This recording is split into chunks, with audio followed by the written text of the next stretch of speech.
Avant de plonger dans cette histoire incroyable, pensez à vous abonner à la chaîne et à activer la cloche. Ici, chaque récit a quelque chose à dire, et vous ne voudrez pas en manquer un seul. Le manoir du milliardaire était plongé dans une lumière tamisée. Des lustres en cristal jetaient des éclats sur les murs décorés d'œuvres rares et de souvenirs de voyages lointains. Au centre du salon, Marcus Layton, un homme d'affaires redouté et millionnaire notoire, sirotait son whisky préféré, un sourire moqueur aux lèvres. Il avait entendu parler d'un enfant des rues, un petit garçon nommé Ellie, qui prétendait posséder un don étrange, pouvoir guérir les malades. Marcus rit intérieurement.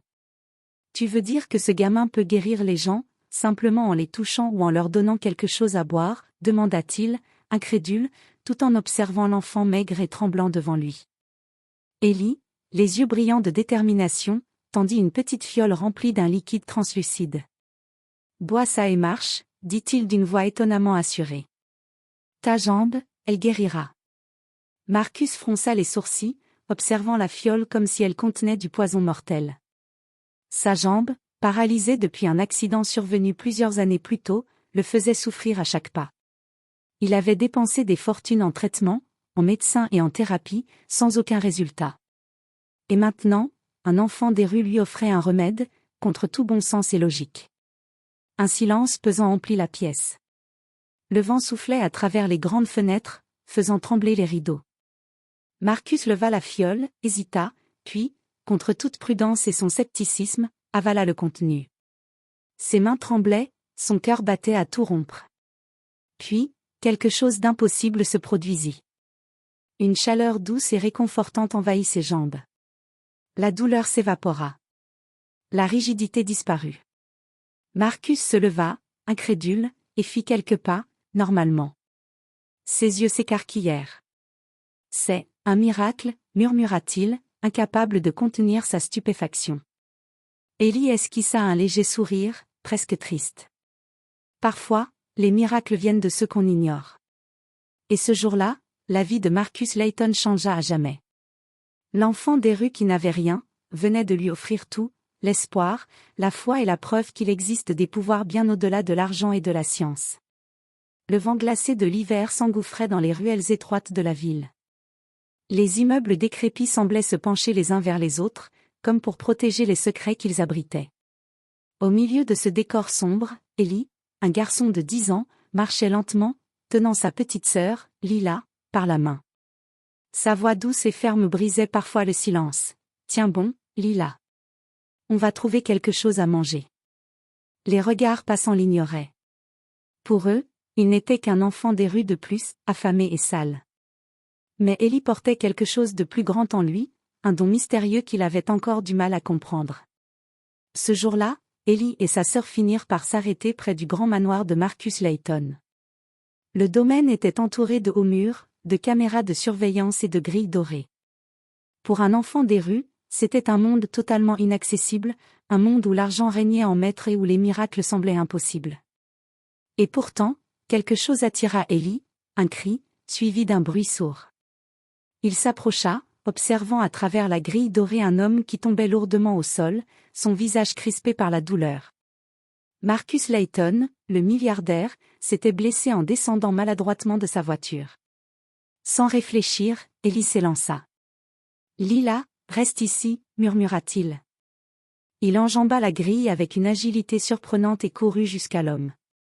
Marcus, à moitié inconscient, sentit une présence étrange. Il leva les yeux et aperçut le garçon qui le regardait fixement. Une petite fiole en verre se tenait dans ses mains tremblantes mais sûres. « Bois ça et marche » dit Ellie, calmement. Sa voix semblait contenir une autorité que son âge ne laissait pas deviner. Marcus éclata d'un rire nerveux et méprisant. « Tu te moques de moi, gamin ? Tu veux que je boive ça ? C'est du poison, n'est-ce pas ?» Ellie secoua la tête, avec une intensité qui força Marcus à le regarder attentivement. « Non, monsieur. Ce n'est pas du poison. Je peux vous aider. » Marcus, sceptique et méfiant, prit la fiole. Ses yeux étaient rivés sur le garçon, tentant de déchiffrer son mystère. Et pour la première fois depuis des années, il ressentit un mélange étrange de peur et d'espoir. Il avala le liquide, ses mains tremblant. La douleur, celle qui le faisait souffrir depuis l'accident, disparut presque instantanément. Marcus se leva lentement, étonné, incrédule, puis fit quelques pas. Il n'avait jamais cru au miracle. Jusqu'à cet instant. Ellie se contenta de sourire légèrement, comme si tout cela était naturel. Parfois, ceux qui n'ont rien, peuvent offrir ce que les riches n'achètent jamais. Et c'est ainsi que commença une étrange alliance entre le garçon des rues et le milliardaire sceptique. Une alliance qui allait changer leur vie, et celle de tous ceux qui les entouraient. Marcus Layton était assis dans son vaste bureau, ses jambes se mouvant sans douleur pour la première fois depuis des années. Il fixait la petite fiole vide sur son bureau, le cœur battant encore de cette expérience incroyable. Comment un simple garçon des rues avait-il pu accomplir un miracle que des médecins célèbres avaient échoué à réaliser? Comment est-ce possible, murmura Marcus, plus pour lui-même que pour quiconque. Il se leva et fit les 100 pas. Son esprit, habitué à tout contrôler, était maintenant confronté à quelque chose qu'il ne pouvait pas acheter, manipuler ou analyser. Ellie, assis sur un fauteuil plus petit dans le bureau, observait Marcus avec calme. Il n'avait pas peur de l'homme qui possédait tout, pas même de son arrogance et de sa richesse écrasante. « Monsieur Layton, vous devez me faire confiance, dit-il doucement. Marcus s'arrêta, fronça les sourcils et croisa les bras. « Confiance ? Tu veux dire que je devrais croire qu'un enfant comme toi peut vraiment guérir, tout le monde ?» Sa voix était sceptique, teintée d'incrédulité et de curiosité. Ellie baissa les yeux un instant, puis les releva avec détermination. « Je ne peux pas tout guérir, pas encore.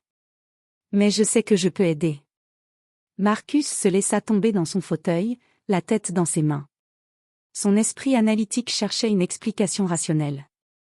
Était-ce un placebo? Une coïncidence? Une tromperie? Pourtant, sa jambe, paralysée depuis l'accident, se mouvait parfaitement. Chaque mouvement, chaque pas était réel. La peur et la méfiance de Marcus se mêlaient à un sentiment qu'il n'avait pas ressenti depuis longtemps, l'espoir. « Si ce que tu dis est vrai ?» murmura-t-il, « alors tu tiens un don, un pouvoir que personne n'a jamais eu. » Ellie hocha la tête, silencieux.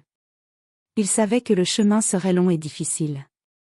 Le monde n'accepterait pas facilement un enfant capable de miracles. Et Marcus, avec sa richesse et son influence, pouvait soit protéger Ellie, soit compliquer sa vie de manière imprévisible. Pendant que Marcus réfléchissait à la situation, Lila, la petite sœur d'Ellie, s'approcha timidement. Elle regarda Marcus et murmura, « Il est gentil avec nous. » Marcus sourit pour la première fois de manière authentique depuis longtemps. « Oui, je crois que oui. » Mais dans l'ombre, au-delà des murs du manoir, des regards scrutaient la ville. Des personnes puissantes et ambitieuses, intéressées par tout ce qui pouvait leur rapporter de l'argent et du pouvoir, avaient commencé à entendre parler d'un garçon capable de miracles. Et elles n'allaient pas tarder à se manifester. Le miracle venait de commencer, mais les ennuis aussi. Le lendemain matin, Marcus Layton se réveilla avec un mélange d'excitation et de nervosité. Sa jambe, parfaitement fonctionnelle, lui donnait une énergie qu'il n'avait plus ressentie depuis des années. Pourtant, quelque chose le préoccupait, la nouvelle de son miracle s'était déjà répandue dans certains cercles influents, il savait que la convoitise pouvait être aussi dangereuse que la richesse elle-même. Ellie et Lila attendaient dans le hall du manoir. Le garçon avait passé la nuit à réfléchir à sa prochaine étape. Il comprenait qu'aider Marcus était une chose, mais que protéger son don de ceux qui voudraient l'exploiter en était une autre. « Marcus, vous devez être prudent, » dit Ellie, sérieux. Certaines personnes ne voient pas les miracles comme un don. Pour elles, c'est une opportunité de profit, ou un moyen de contrôler. Marcus fronça les sourcils. « Tu veux dire, des ennemis ?» Ellie hocha la tête. « Des gens très puissants. Ils entendront parler de toi et de moi. Et ils viendront. » À cet instant précis, le téléphone de Marcus sonna. C'était son assistant personnel, nerveux. « Monsieur Layton, vous devez voir ceci immédiatement. » Sur l'écran, des vidéos floues circulaient déjà sur les réseaux sociaux, des passants avaient filmé un petit garçon dans les rues de la ville, tenant une fiole et affirmant qu'il pouvait guérir les malades. Les commentaires étaient partagés entre incrédulité et fascination, mais un détail inquiétait Marcus, plusieurs figures influentes de la ville semblaient s'intéresser activement au garçon. Marcus sentit une boule se former dans son estomac. « Ellie, si tu es découvert. » Sa voix se brisa légèrement, trahissant l'inquiétude qu'il cachait habituellement derrière son arrogance. « Je sais, » répondit Ellie calmement. « Mais je ne peux pas m'arrêter. Je dois aider ceux qui souffrent. » Marcus le regarda, impressionné par le courage et la détermination de ce garçon. Pourtant, il savait qu'il devait agir. Il ne pouvait pas laisser Ellie se retrouver entre les mains de ceux qui ne comprendraient jamais la valeur d'un véritable miracle. Plus tard dans la journée, Marcus convoqua une réunion privée avec ses avocats et son personnel de sécurité. « Nous allons protéger ce garçon, quoi qu'il arrive, » ordonna-t-il. « Personne ne doit savoir où il est, et personne ne doit l'approcher sans mon autorisation. » Ellie, assis dans un coin du bureau, observa Marcus. Il voyait un homme habitué au contrôle et au pouvoir commencer à ressentir ce qu'il avait lui-même toujours ressenti dans la rue, la peur et la fragilité face à un monde qui ne pardonne pas. Mais tandis qu'il parlait, dans une autre partie de la ville, un homme en costume sombre observait la vidéo du garçon sur son téléphone. Un sourire froid se dessina sur son visage. « Un enfant capable de miracles. » murmura-t-il. « Cela pourrait être très rentable. » Le jeu venait de commencer. Marcus et Ellie ne savaient pas encore à quel point leur vie allait changer, mais un seul fait était certain, le monde ne les laisserait jamais tranquilles. Le soir tombait sur la ville, et le manoir de Marcus Layton brillait comme un phare dans l'obscurité. À l'intérieur, Ellie et Lila dînaient tranquillement, mais une tension invisible flottait dans l'air. Marcus, derrière son bureau, ne pouvait s'empêcher de regarder par la fenêtre, scrutant les rues désertes. Soudain, une alerte discrète retentit sur le système de sécurité du manoir. Des caméras avaient détecté une intrusion aux abords du domaine. Marcus se leva d'un bond, le visage pâle, et fit signe à son équipe de sécurité. « Montrez-moi », ordonna-t-il. Sur l'écran, 3 silhouettes vêtues de noir se faufilaient le long des murs extérieurs. Elles semblaient professionnelles, coordonnées, et clairement là pour quelque chose ou quelqu'un. Ellie, voyant la panique dans les yeux de Marcus, s'avança. « Qui sont-ils » demanda-t-il calmement. Marcus secoua la tête. « Je ne sais pas, mais je ne crois pas qu'ils viennent pour moi. Ils cherchent, toi. » Lila saisit la main de son frère, tremblante. « Ellie » murmura-t-elle. Marcus passa rapidement en mode plan d'action. Les caméras révélaient que les intrus tentaient de trouver une entrée. Son équipe de sécurité se mobilisa, verrouillant toutes les portes et activant des alarmes silencieuses pour prévenir les autorités locales. Mais Ellie, lui, ne pouvait rester les bras croisés. Il comprenait que ces personnes ne voulaient pas seulement le kidnapper, elles cherchaient à exploiter son don pour leurs propres intérêts. Son regard se durcit. « Marcus, je dois agir, » dit-il. Marcus le retint par le bras. « Non, Ellie. Tu restes ici. Je ne peux pas te laisser te mettre en danger. » Ellie secoua la tête. « Si je ne sors pas, ils trouveront un autre moyen. Et je ne peux pas les laisser faire du mal à d'autres personnes. » Avant que Marcus ne puisse répondre, les intrus avaient trouvé un point faible dans le système de sécurité et tentaient de pénétrer dans le manoir. Marcus sentit son sang se glacer. « Sécurisez Ellie et Lila immédiatement » hurla-t-il. Ellie ferma les yeux un instant, inspira profondément, puis posa ses mains sur ses genoux. Une énergie étrange semblait l'entourer, un halo invisible mais tangible. Les intrus furent soudain ralentis, comme frappés par une force qu'ils ne comprenaient pas. Ils reculèrent, désorientés, avant de disparaître dans l'obscurité, incapables d'approcher plus loin. Marcus cligna des yeux, incrédule. « Que as-tu fait » demanda-t-il, la voix tremblante. Ellie haussa les épaules, comme si c'était naturel. « Juste, je les ai empêchés de nous atteindre. Mais ce n'est qu'un avertissement. Ils reviendront, plus déterminés que jamais. » Cette nuit-là, Marcus réalisa une vérité essentielle, protéger Ellie n'était pas seulement une question d'argent ou de pouvoir. C'était une question de survie, et le monde extérieur allait mettre leur courage à l'épreuve plus tôt qu'ils ne l'avaient imaginé. Le lendemain matin, Marcus Layton était assis dans son bureau, l'esprit en ébullition. La tentative d'intrusion de la veille avait prouvé une chose, Ellie n'était pas seulement précieux, il était désormais une cible. Et derrière cette attaque se cachait quelque chose de bien plus grand que des voleurs ordinaires. Marcus, nous avons analysé les vidéos de surveillance, dit l'un de ses agents de sécurité. Les hommes de la nuit dernière étaient hautement entraînés. Ce n'est pas un groupe de criminels ordinaires. Il y a un réseau derrière eux. Marcus se passa la main sur le visage, pensif. Un réseau, mais qui, demanda-t-il. Nous enquêtons sur les entreprises et les personnes susceptibles d'être intéressées par un garçon capable de miracle, répondit l'agent. Mais jusqu'à présent, tout reste très secret. Ellie, assis sur le canapé, écoutait attentivement. Il comprenait que le danger ne venait pas seulement de l'extérieur, mais aussi de ceux qui voulaient exploiter son pouvoir. Marcus, dit-il doucement, certaines personnes ne voient pas les miracles comme des cadeaux. Pour elles, ce sont des marchandises. Marcus acquiesça. Je le sais maintenant, et je ne les laisserai jamais te toucher. Pour en savoir plus, Marcus décida de faire appel à ses contacts dans les hautes sphères du monde des affaires et de la sécurité. En quelques heures, il mit la main sur des informations troublantes, un consortium secret, composé de puissants hommes et femmes d'affaires, avait commencé à suivre toutes les rumeurs concernant Ellie. Ils étaient prêts à tout pour mettre la main sur lui et contrôler son don. Le milliardaire sentit la gravité de la situation. Ellie, tu dois comprendre, ce n'est pas seulement ta sécurité qui est en jeu. C'est ta vie. Et la nôtre aussi. Ellie hocha la tête.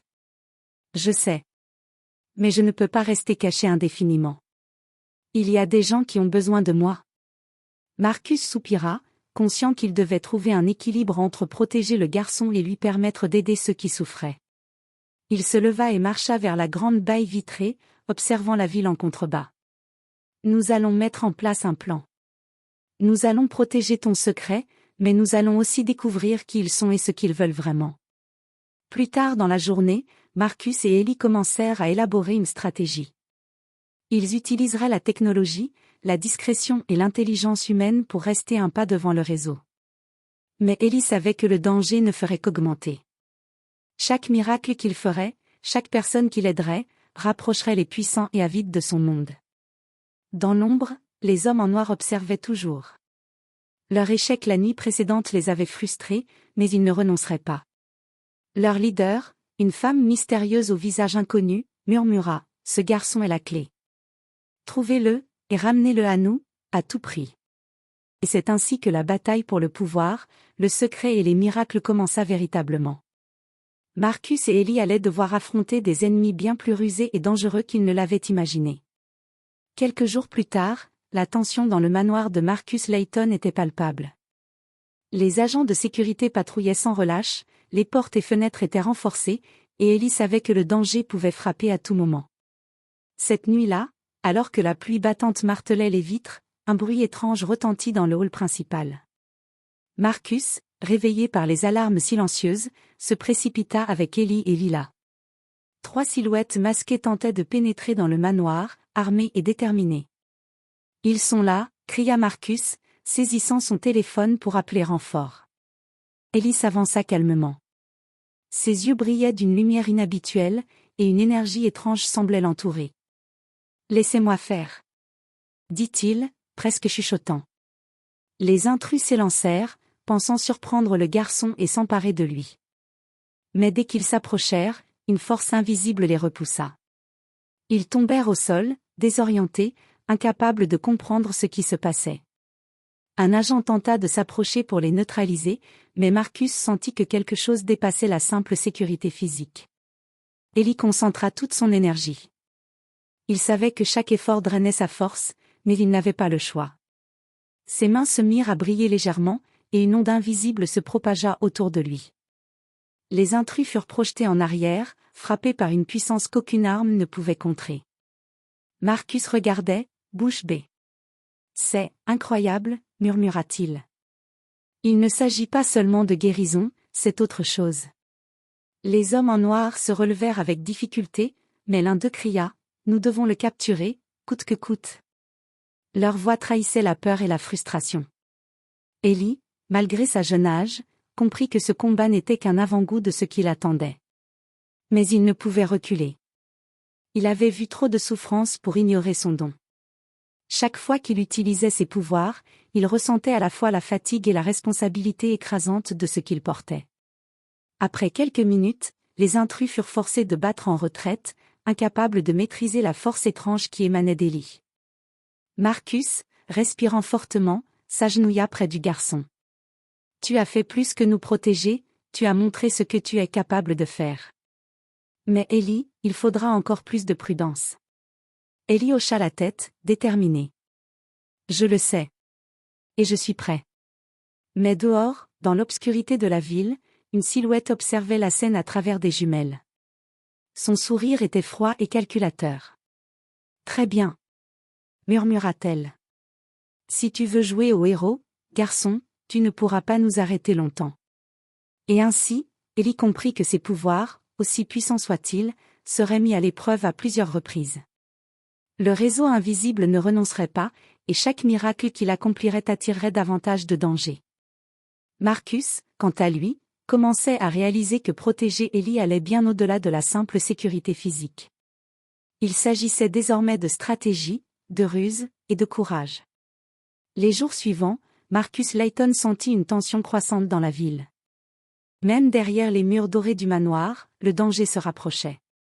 Les intrus de la dernière attaque n'étaient que des éclaireurs.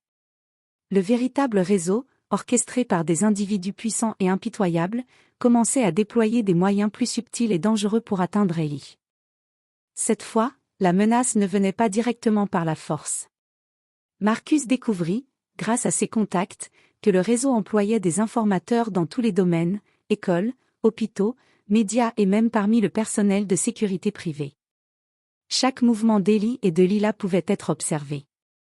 Chaque acte de bonté, chaque miracle, devenait un signal pour ceux qui voulaient exploiter le garçon. Un après-midi, Marcus et Eli reçurent une lettre anonyme déposée à l'entrée du manoir. Elle était soigneusement rédigée. « Si tu continues à protéger ce garçon, des vies seront perdues. Tu as un choix, livre-le ou subis les conséquences. » Marcus froissa la lettre entre ses mains, les traits tirés par la colère et la peur. « Ils deviennent audacieux, » murmura-t-il. « Et ils ne reculeront devant rien. » Eli, impassible, observa la pluie tomber contre les vitres. Marcus, parfois, la menace la plus grande n'est pas physique. Ils vont essayer de nous manipuler. De nous diviser. Cette nuit-là, Marcus fit une inspection complète du manoir. Chaque caméra, chaque capteur, chaque issue possible fut vérifiée. Mais il savait qu'aucune protection matérielle ne suffirait à arrêter un réseau aussi déterminé. Il devait réfléchir à des stratégies psychologiques, anticiper chaque mouvement et prévoir des diversions. Quelques jours plus tard, un étrange visiteur frappa à la porte. Il se présenta comme un philanthrope souhaitant aider Eli et offrir une protection supplémentaire. Marcus, méfiant, l'accueillit avec prudence. L'homme parlait avec douceur et charisme, essayant de gagner leur confiance. Mais Marcus connaissait les signes, chaque mot était calibré pour semer le doute. Eli, quant à lui, ressentait l'énergie manipulatrice de l'homme. « Ne le laisse pas entrer, » avertit-il. « Il n'est pas ici pour aider. » Marcus acquiesça silencieusement et conduisit l'homme. Mais il savait que ce n'était qu'un début. Le réseau commençait à utiliser la ruse et la tromperie pour les affaiblir. Il ne suffisait plus de protéger le garçon physiquement, il devait rester vigilant à chaque instant. Cette soirée-là, Marcus comprit une vérité fondamentale, protéger Eli ne serait pas seulement un combat contre la force brute. C'était une guerre contre la manipulation, la convoitise et la corruption d'un monde prêt à tout pour posséder ce qu'il ne comprend pas. Et chaque pas en avant dans cette bataille rapprochait Marcus et Eli de confrontations encore plus périlleuses. Quelques semaines s'étaient écoulées depuis les premières attaques. Marcus Layton et Eli avaient mis en place des systèmes de protection sophistiqués, des protocoles d'alerte et des stratégies pour échapper au réseau. Pourtant, une tension nouvelle flottait dans l'air, celle de la trahison. Marcus commença à remarquer des incohérences parmi son personnel de confiance. Des agents de sécurité qui semblaient connaître leurs mouvements avant même qu'ils ne bougent. Des informations divulguées au réseau à des moments cruciaux. Et surtout, des comportements suspects chez certains employés du manoir. Ellie, assis dans le salon, observait Marcus. Ils sont plus proches que tu ne le penses, dit-il calmement. Ce n'est pas toujours les hommes en noir qu'il faut craindre, parfois, c'est quelqu'un qui se tient à tes côtés. Marcus sentit un frisson parcourir son dos. Tu veux dire, quelqu'un que je connais? Ellie hocha la tête.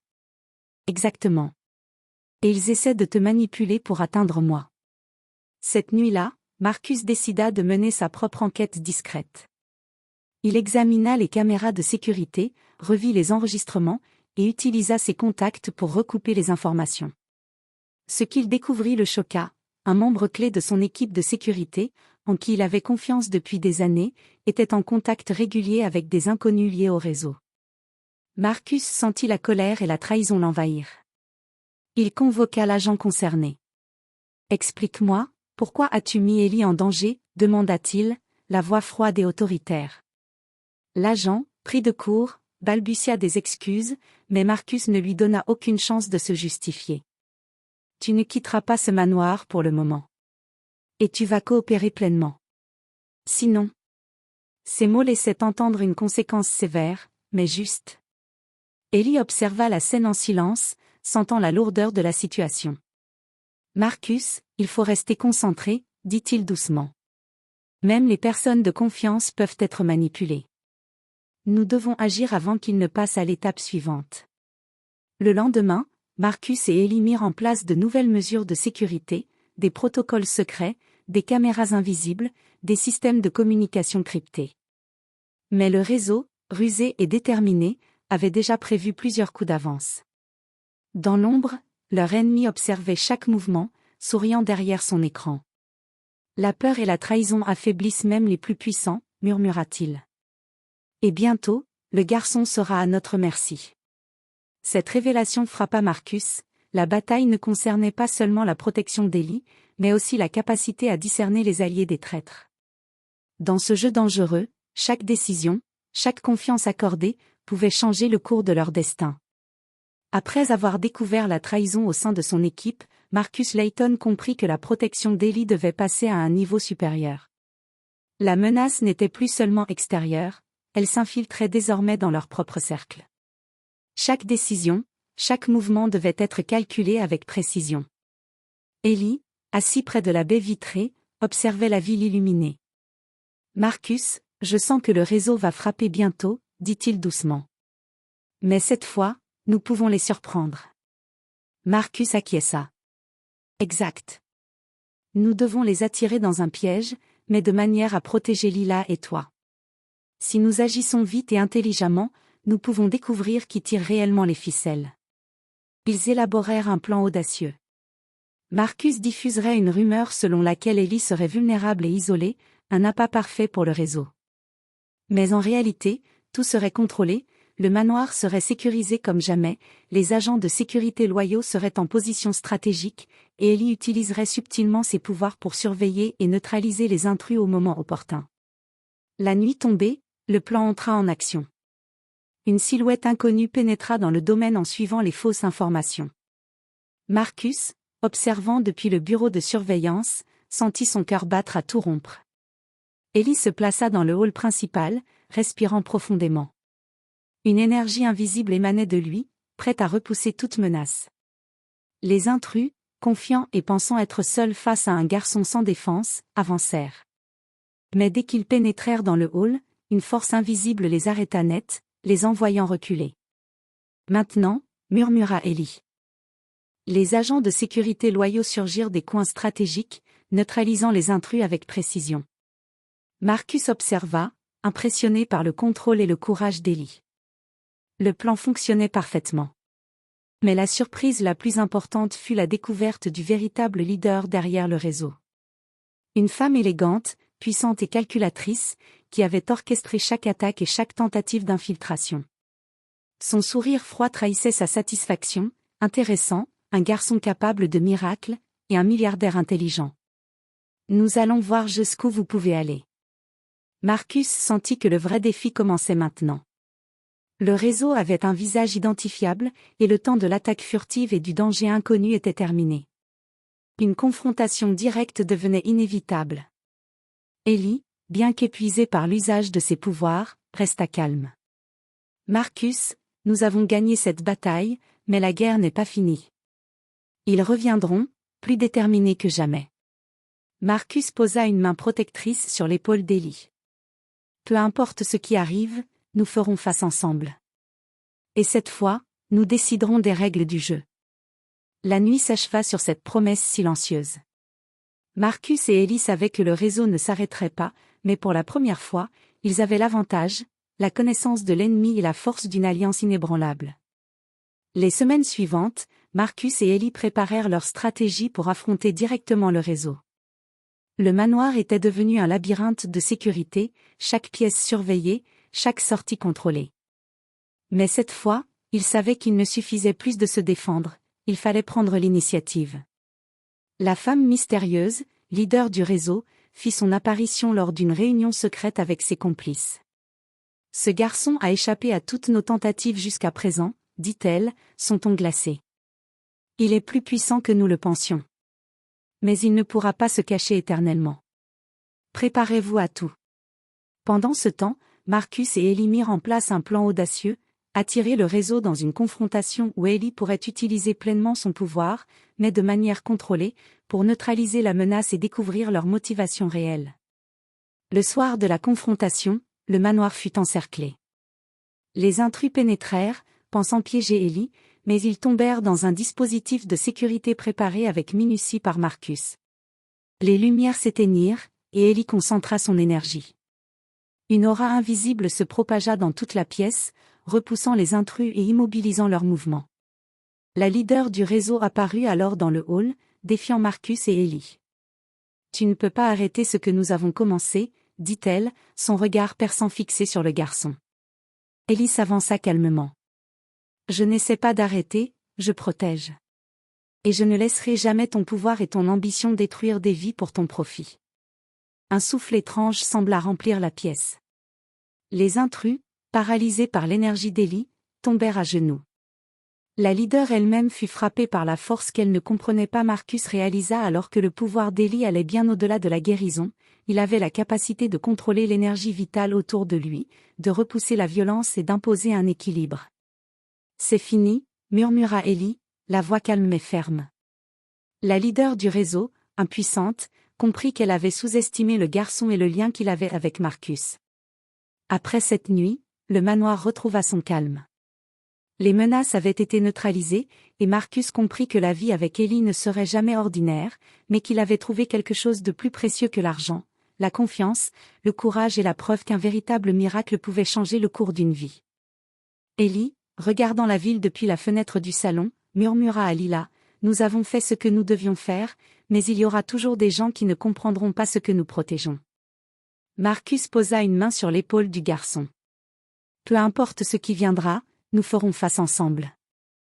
Et cette fois, nous savons jusqu'où tu peux aller. » Le garçon des rues devenu gardien de miracles venait de révéler son véritable pouvoir.